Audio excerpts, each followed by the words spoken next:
சினிமாவுக்கு போகிறோம், நமக்கு ஒரு சின்ன சேஞ்ச் வேணும், ஒரு ரொட்டீன் லைஃப்பில் சேஞ்ச் வேணும்னு நினச்சி தான் போகிறோம். ஆனால் போன இடத்துல அப்படியா நடக்குது? ரீசெண்டாக ஃபேமிலியோட போனவங்க கூட்டத்தில் மூச்சு திணறி இறந்துட்டாங்க அப்படின்னு சொல்லி கேள்விப்பட்டிருக்கீங்க. பிடிச்சதை சாப்பிட்டுட்டு பிடிச்ச படத்தை பார்த்துட்டு வரணும், என்ஜாய் பண்ணிட்டு வரணும்னு நினச்சி தான் போகிறோம். ஆனால் நம்ம நினைக்க முடியாத அளவுக்கு சில சம்பவங்கள் நடக்கத்தான் செய்யுது. சரி, இதை அவாய்ட் பண்ணுறதுக்கு நம்ம என்ன தான் செய்யணும் அப்படின்னு பார்த்தோம்னா, முதல்ல படம் ரிலீஸ் ஆன உடனே போகிறத தவிர்க்கணும். ஃபர்ஸ்ட் டே ஃபர்ஸ்ட் ஷோ, அதுவும் நைட் ஷோ, ஃபேமிலியோட போகிறத தவிர்க்கணும். ரெண்டாவது, நமக்கும் சரி நம்ம சுற்றி உள்ளவங்களுக்கும் சரி சமூக பொறுப்பு அப்படிங்கிறது வேணும். உள்ளே இருக்கவங்க யாராக இருந்தால் என்ன, நம்மள மாதிரி அவங்களும் ஒரு மனுஷங்க தான் அப்படிங்கிறத நினைக்க தோணணும். ஏன்னா உயிர் அப்படிங்கிறது எல்லாருக்கும் ஒன்று தானே.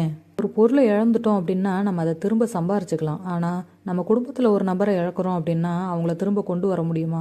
முன்னாடியெல்லாம் டிக்கெட் வாங்கணும்னா க்யூவில் நின்று வாங்கணும், அதுக்கே ஒரு பெரிய கூட்டம் இருக்கும். அதை சமாளித்து வாங்கி அதுக்கப்புறம் அந்த டிக்கெட்டோட உள்ளே போயிட்டு திரும்ப வரதுக்குள்ளே போதும்னு ஆகிடும். இப்போ என்னதான் ஆன்லைனில் டிக்கெட் புக் பண்ணாலும் தியேட்டரில் இருக்கிற கூட்டத்தை சமாளித்து உள்ளே போயிட்டு வெளில வரதுக்குள்ளே ரொம்ப கஷ்டமாயிடுது.